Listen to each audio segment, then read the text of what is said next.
estimados alumnos, en este módulo nosotros nos vamos a concentrar, vamos a empezar a trabajar muy en profundidad, con mayor profundidad posible, la crisis que Erikson plantea como prototípica de la vida adulta, que es la crisis de la generatividad versus el estancamiento. Por supuesto que esta la vamos a estudiar muy en profundidad porque nos interesa justamente para quienes son estudiantes de psicología del desarrollo de los adultos y de los adultos mayores, profundizar en esta área. He aprendido a hacer esto. Chum, chum. Así que de repente puedo seguir viendo a la vez. A ver, ¿cómo hago? Voy a hacer así. A la vez que puedo ir proyectando algunas filminas, ¿sí? Entonces ahí de repente va a ser como un poquito más sencilla la tarea, pero vamos con este concepto que es el concepto de generatividad. La generatividad. Por lo pronto, lo primero que vamos a decir es que la palabra generatividad es un neologismo. ¿Qué significa neologismo? Significa que es una palabra nueva, es una palabra inventada, es un invento de Erik Erikson. La palabra generatividad, de hecho, si uno la busca en un diccionario, no la va a encontrar. Es un invento, es una palabra que crea Erikson y en definitiva es una palabra que le da forma a un constructo teórico, ¿sí? Se va a transformar en un constructo teórico. Seguramente conocerán otras palabras que sí empiezan con gen, ¿sí? Es decir, a ver, yo me voy a poner mi pizarrón, como le digo, pero, por ejemplo,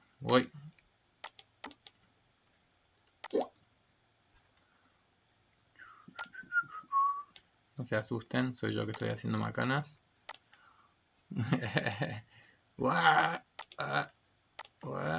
Ahí estamos. Entonces, si yo dijese,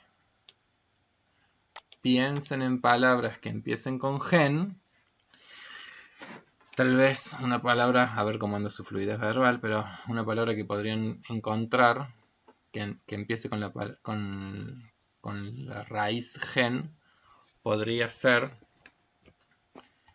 el género o lo generoso o lo genuino o el gentilicio. Tal vez han escuchado hablar de los árboles genealógicos.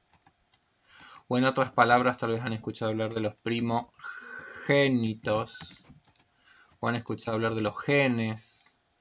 O han escuchado hablar del genoma humano. O en la teoría freudiana, la etapa del desarrollo de la genitalidad. ¿Cuántas palabras que empiezan con gen, no? Entonces, ¿qué significa este gen?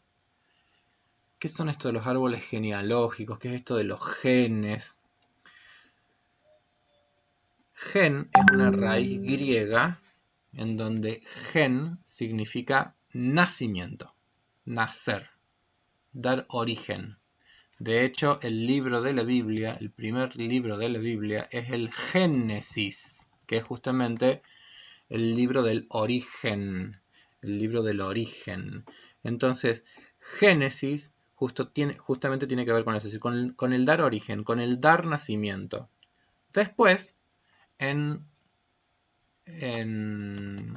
latín, el gens se va a transformar, va a tomar el sentido de la familia, ¿sí? O sea, gens en latín significa familia, es decir, tu grupo, como quien dice, de pertenencia, ¿sí? Bueno, esto de nacer o esto de dar origen, en algún punto, bueno, y este es como un campo semántico que ustedes habrán visto que se ha ido como construyendo, entonces todo lo que tiene que ver con gen tiene que ver como con nacimiento o con origen o con descendencias, por eso es que los árboles genealógicos son los que te permiten ver justamente la génesis, ¿sí? La génesis, el origen, o los genes es justamente la transmisión de una generación a otra. La palabra generación, de hecho no lo habíamos mencionado, pero tiene que ver con esto, justamente de una generación, con origen, con dar origen, o con tener fuerza, como las palabras generatriz, o tener algo que te entronca con algún ancestro, esta idea de lo genérico, o algo que nace con vos y que es único y es lo genuino, ¿sí? O algo que se brinda a los demás y es lo generoso.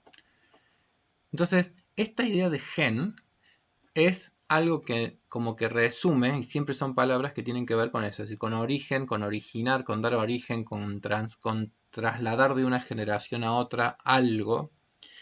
Y es una palabra entonces que yo les decía que utilizó Erikson en dirección a tratar como de resumir, a tratar como de de sintetizar de la mejor manera de qué se trata la crisis psicosocial central en la vida adulta. Quizás ustedes han escuchado probablemente un dicho que dice que uno no debe pasar por la vida o que uno no debiera pasar por la vida sin haber escrito un libro, plantado un árbol y tenido un hijo. ¿Sí? Bueno, esa expresión de un hijo, un libro, un árbol, es una expresión que en algún punto resume lo que son las características prototípicamente generativas. Es decir, el dar origen a determinadas cosas, personas, productos o ideas que en todos los casos uno presupone que van a trascender nuestra propia vida individual. Y esa es como una idea central del concepto de generatividad. La idea de que en la vida adulta podría haber un interés, podría haber una preocupación por tratar de dar origen a cosas que van a trascender nuestra propia finitud, nuestra propia muerte. ¿Por qué? Porque, bueno, se supone que un hijo va a vivir más que nosotros, o sería lo que uno tendría como anhelo, como expectativa, o que un libro dejaría plasmadas las ideas más allá de cuando ya nosotros no estemos, lo mismo que un árbol, ¿sí?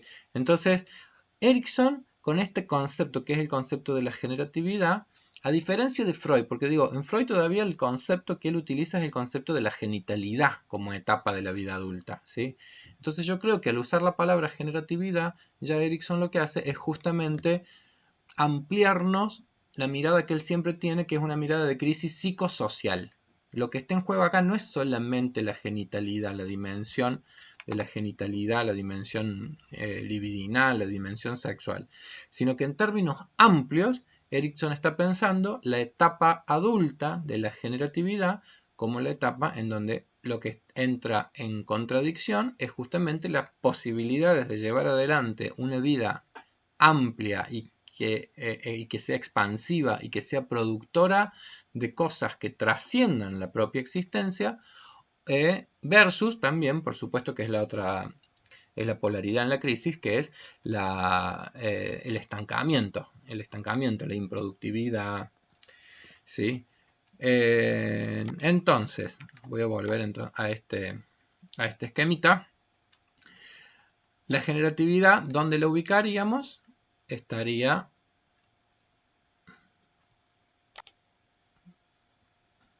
vamos a poner acá, muy bien. Entonces digo, la generatividad sería como la crisis prototípica de la adultez, no de la adultez temprana, que ya hemos visto que se trata de la intimidad versus el aislamiento, sino que sería como las tareas prototípicas de la adultez media, La generatividad o el estancamiento versus el estancamiento, y acá vamos a ver que aparecen como dos fuerzas que serían o las fuerzas básicas o las debilidades básicas, y ahí vamos a ver que aparece el concepto del cuidado o el concepto del rechazo. Ya los vamos a trabajar como con mayor precisión. Vamos a ver ahora específicamente cómo definía Erikson a la generatividad. Dice, la generatividad es la tarea de guiar y acompañar a la generación más joven. Por lo tanto, hay una tarea que es prototípica, que sería como la tarea prototípica de la generatividad. que es la de tener hijos, ¿sí? Es decir, la tarea prototípica ligada a la generatividad sería traer hijos al mundo. El mismo Freud, en el texto de Identidad, Juventud y Crisis, dice, bueno, pero está claro que no solamente se trata de traer hijos al mundo, sino que hay muchas personas que por ahí trayendo hijos al mundo y después no tienen las capacidades o las posibilidades de cuidarlos y acompañarlos. Entonces no solamente es la dimensión de la reproducción biológica, sino que por eso es que Erikson lo está pensando como crisis psicosocial, es decir, la posibilidad de traer hijos o de tener hijos, los roles como parentales y de poder después luego de poder guiar y acompañar a la generación más joven. Si uno piensa en todo el esquema que veníamos trabajando de Erikson, bueno, efectivamente se trataría de los roles ligados a poder guiar y acompañar en las generaciones más jóvenes en la constitución de la confianza básica, en la consolidación de la autonomía, en la construcción de la iniciativa, de la laboriosidad, es decir, todos esos roles, todas esas crisis que nosotros vimos que se atraviesan en la infancia, son crisis que se atraviesan en relaciones vinculares con personas adultas que son los que están a cargo del cuidado de las generaciones más jóvenes. Entonces, todos esos aspectos críticos que hemos ido viendo el desarrollo, nosotros no los tenemos que pensar como estancos, sino que todo el tiempo los tenemos que ir pensando en una resolución que ha sido en un contexto que siempre es interpersonal, intersubjetivo, aun cuando estemos pensando en crisis en términos intrasubjetivos, pero que van a ser siempre el producto de relaciones intersubjetivas, ¿sí? Entonces, Erikson nos dice muy poquito en el texto. Dice, es la tarea de guiar y acompañar a las generaciones más jóvenes. Es una tarea en donde lo prototípico es tener hijos y cuidarlos. Pero, también aclara, y valga la aclaración, los hijos no son, la biología dice, no es una condición suficiente para el desarrollo generativo. O sea, ¿qué está diciéndonos con esto? Dice, bueno, que vos podés tener hijos, pero tener hijos es una dimensión biológica, no es, y después va a venir otro autor que lo va a aclarar un poco más. No es lo mismo ser progenitor que ser padre, ¿sí? Lo que Erikson muy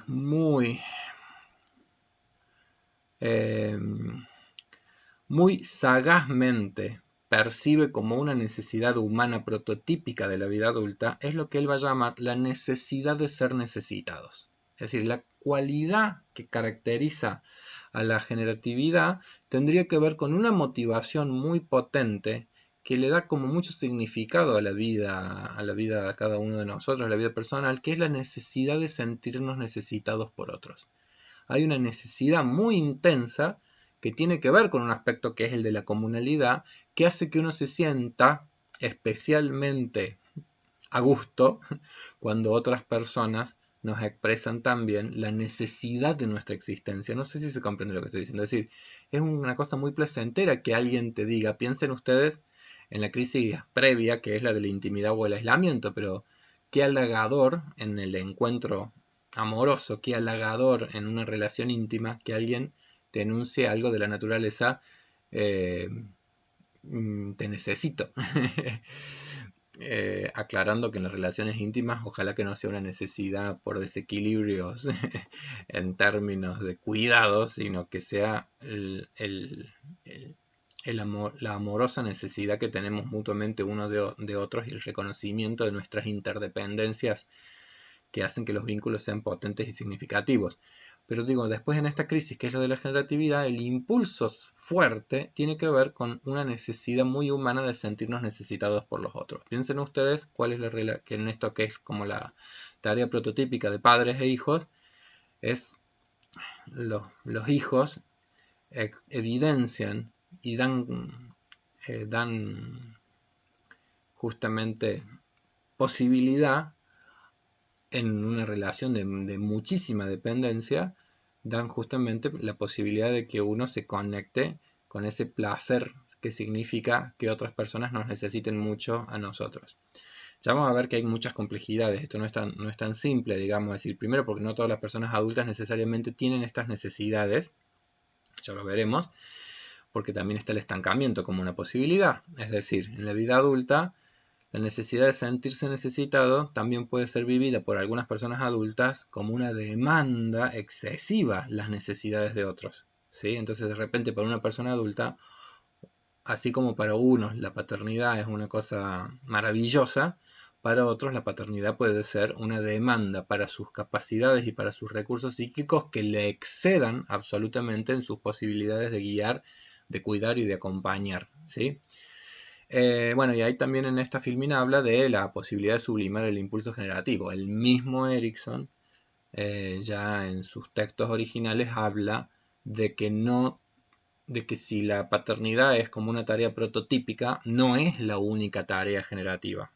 Entonces que nosotros de repente podemos encontrar montones de personas adultas cuyos impulsos más productivos, más creativos o que sus aspectos más cuidadosos y de cuidar a las generaciones más jóvenes no se aplica a hijos, a descendencias biológicas, sino que por supuesto puede estar sublimado a otro montón de posibilidades. Hay un escritor español que tiene unas obras muy lindas que se llama Antonio Gala.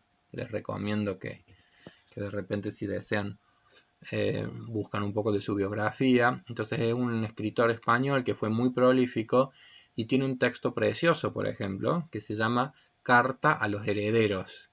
Y en ese texto Antonio Gala hace toda una serie de reflexiones y ha escrito sobre todos los distintos asuntos más importantes de la condición humana que uno se pueda imaginar. Habla del amor, habla de la vida, habla de las luchas, habla de la sexualidad, habla de toda una serie de temas así como centrales en nuestras vidas y lo habla y los escribe con una singular belleza de este escritor español. Habla realmente muy bello, escribe muy bello. Entonces, este escritor español no tiene hijos, no tiene nietos, no ha tenido un desarrollo a lo largo de la vida en el ámbito de lo familiar, no ha construido una historia familiar. Todos sus impulsos generativos, todos sus impulsos de cuidado hacia las generaciones más jóvenes se han direccionado a través de su escritura y después específicamente en una entrevista que él hace menciona que el mayor orgullo quizás que él ha tenido en su vida es una fundación que él creó y que con esa fundación tuvo la posibilidad de generar becas para acompañar a jóvenes escritores españoles y no sé si de otras nacionalidades en su desarrollo profesional, etcétera, etcétera. Entonces digo, está claro que el impulso a guiar y a cuidar a las generaciones más jóvenes no solamente es algo que se restringe a la tarea prototípica de la paternidad o la maternidad, sino que puede sublimarse como nosotros comprendemos desde que el psicoanálisis nos ayudó a entender de qué se trata esa posibilidad de que los impulsos vayan tomando direcciones que no se centran solamente en la reproducción biológica, que no se centran solamente en lo cercano y familiar, sino que se pueden expandir hacia metas sociales mucho más, muy valiosas o muy, muy bien consideradas, ¿sí? Bueno, lo que dijo Erikson sobre la generatividad se resume más o menos en estas líneas, porque Erikson fue brillante en pensar este concepto, fue brillante en enunciarlo, porque básicamente todavía antes de él no había ningún autor que hubiera incorporado la etapa de la vida adulta en la comprensión del ciclo de la vida. Fue brillante en poder pensar un concepto que se asocia a la salud psíquica. Y esto ya es muy importante, digo, porque la psicología siempre tuvo una tradición de centrarse en aspectos psicopatológicos. Hay un autor psicoanalista argentino que tiene unos libros muy bonitos que se llama Héctor Fiorini.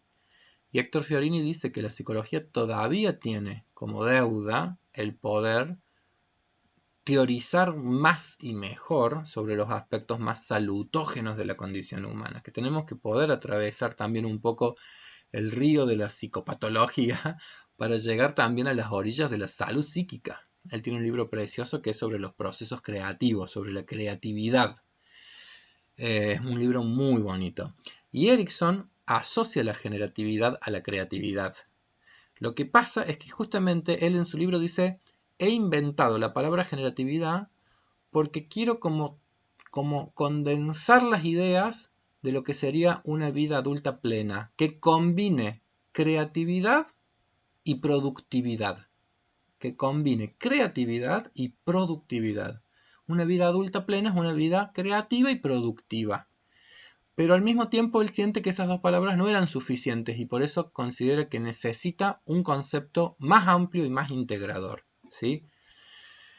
Y entonces en algún punto la generatividad como que se constituye como un modelo de lo que sería una adultez, no asociada a lo patológico, sino una adultez muy plena.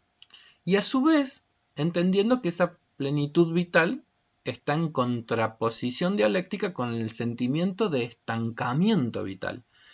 Porque es generatividad versus estancamiento. ¿Qué es el estancamiento? El estancamiento básicamente sería la percepción contraria a la fluidez. Sería cuando uno piensa en un estanque, es como el agua, es decir, como el agua que cuando se estanca se echa a perder, se pudre. Entonces el estancamiento en algún punto sería la expresión de una vida que se encuentra como sin significado o una vida con expresiones de desdén y de rechazo hacia las generaciones más jóvenes o incluso de autoritarismo y de abuso y de maltrato hacia las generaciones más jóvenes. Y no necesariamente estamos hablando de personas adultas que tengan cuestiones psicopatológicas, sino que lo que Erickson nos está planteando es que esta es una dialéctica que todas las personas más o menos atravesamos y vamos a resolver de modos tales que vamos a terminar transformándonos, como quien dice, en personas o un poco más cuidadosas, que es la fortaleza psíquica que menciona Erickson, es decir, más cuidadosas con respecto a las generaciones más jóvenes, con respecto al mundo, con respecto a los otros, con respecto a nosotros mismos. Ya vamos a ver que hay ciertos equilibrios en esto. O al contrario, en personas que se vinculan de modos más autoritarios, de modos más dañinos, o que dejen huellas que lejos de ser huellas o improntas significativas, potentes y vitales, se transformen en huellas nefastas en los procesos de desarrollo. ¿Sí?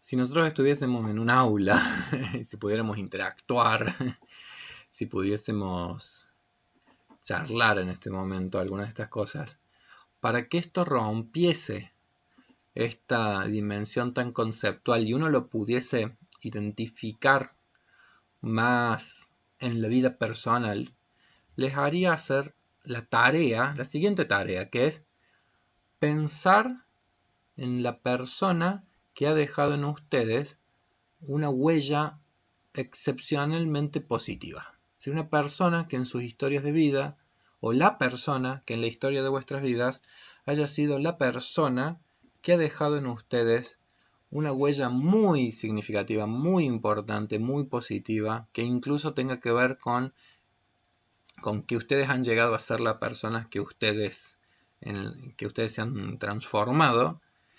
Entonces, si esa tarea ustedes se la toman muy en serio y la piensan, la tienen en este video, y lo piensan y buscan a esa persona que en ustedes ha dejado huellas tan significativas, ahí probablemente van a poder empezar a comprender un poco mejor de qué se trata la generatividad. Sobre todo aquellas personas que sean más jóvenes, porque cuantos más jóvenes somos, es poco probable que ya tengamos a nuestro cargo el cuidado de otras personas, sistemático, como un hijo, por ejemplo.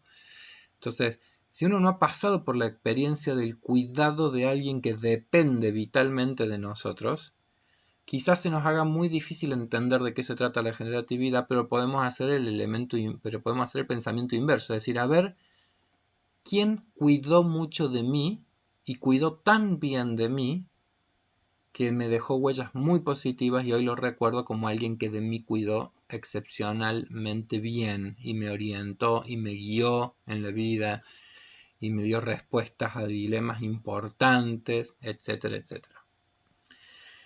Y acá, si nosotros estuviésemos en un aula y empezáramos a enunciar quiénes son esas personas, la primera sorpresa que tal vez se llevaría más de uno es que no necesariamente esas personas es mamá o papá, como tal vez el pensamiento más básico nos llevaría a pensar. Es decir, y probablemente en algunas personas sí, también en algunas personas lo sea. Pero así como aparecen madres y padres, puede ser que aparezcan abuelos, pueden ser que aparezcan abuelas, pueden ser que aparezcan tíos, puede ser que aparezca algún docente, puede ser que aparezca alguna maestra, ¿Por qué? Porque nosotros no, digo, ahí va a ser muy subjetiva la respuesta que cada uno de nosotros dé, pero seguro que esa persona en la cual ustedes pensaron es una persona que si ha dejado una huella profunda en ustedes es porque es una persona que ha tenido las cualidades prototípicas de la generatividad que nos postula Erikson. Es decir, fuerza psíquica de poder cuidar, y cuidar es atender a la necesidad del otro, cuidar es reconocer, cuidar implica también los componentes absolutamente amorosos, ha tenido mucho que ver con una cuestión de que nosotros lo hemos necesitado a esa persona y esa persona ha podido responder a esas necesidades. Entonces ahí empezarían a probablemente poder percibir de qué se trata una persona que ha sido generativa, que ha dado origen a algo que permanece vivo en ustedes. Yo, por ejemplo, estoy pensando en lo significativa que en mi historia de vida fue mi abuela, por poner un ejemplo, ¿sí? Fue muy significativa. Entonces ahí uno empieza a ver, claro, las personas generativas son aquellas personas que al cuidar han trascendido sus propias existencias, ¿sí? Es decir, han trascendido porque en otros está muy presente esa realidad. Se me acaba de ocurrir también, estuvo tan de moda la película Coco, hace poco, la película mexicana Coco, es una película en donde el tema central de la película es el de las transmisiones generativas, es el de los cuidados intergeneracionales, y así como están los cuidados, también están los fracasos en esos cuidados, ¿sí? Entonces es una película en donde todo el tiempo toma la temática de las posibilidades que han tenido algunos personajes con distintos estilos de cuidar y de acompañar a las generaciones más jóvenes de distintas maneras. O en otros casos, de tener actitudes contrarias a lo que sería el cuidado, sino que sería justamente el estancamiento, las expresiones de rechazo, las expresiones de desdén, ¿sí? La condición humana es una condición que es muy amplia en los ejemplos que nosotros podemos, como quien dice, dar. Es decir, por poner un ejemplo, en la tradición cristiana, el nacimiento de Cristo, durante el nacimiento de Cristo, nosotros tenemos, qué sé yo, desde el modelo paradigmático de su padre José, que acepta guiar, cuidar y acompañar a este niño, aunque él no es su progenitor, en términos de que él no ha tenido, acepta, como quien dice, el designio del Espíritu Santo. Y por otro lado tenemos el modelo de Herodes, es decir, el adulto que un mensaje le han dado como mensaje que va a llegar a un rey del mundo y entonces manda a matar a todos los recién nacidos y manda entonces el famoso Día de los Inocentes que se celebra el 28 de diciembre, digamos, es decir, la muerte de todos estos niños inocentes en dirección a que acá hay alguien que quiere obturar a las próximas generaciones, que no vaya a ser que llegue alguien de una generación más joven que venga a desterrarlo de su poder, como quien dice, ¿sí? Entonces, bueno, en algún punto ahí vamos percibiendo de a qué apunta la generatividad. A las tareas que han tenido que ver con la trascendencia y que tienen que ver entonces con un aspecto muy expansivo del yo y con aspectos que van a ver que son muy narcisísticos del yo, que tienen que ver con todos esos actos que han sido muy expansivos, muy productivos, muy de dejar una huella en el mundo.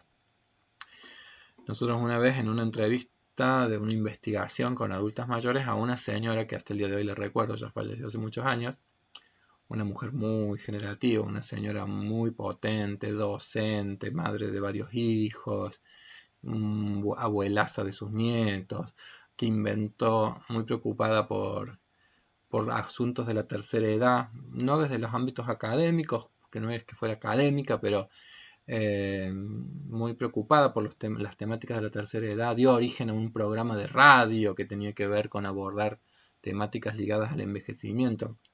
Se llamaba Alicia Secchi, lo puedo mencionar con nombre y apellido porque es un honor recordar a algunas personas que han dejado huellas tan significativas en la vida. Entonces me acuerdo que en una entrevista con Alicia ella decía, claro, la generatividad es todas esas cosas que si yo no hubiese existido en la vida no hubiesen acontecido.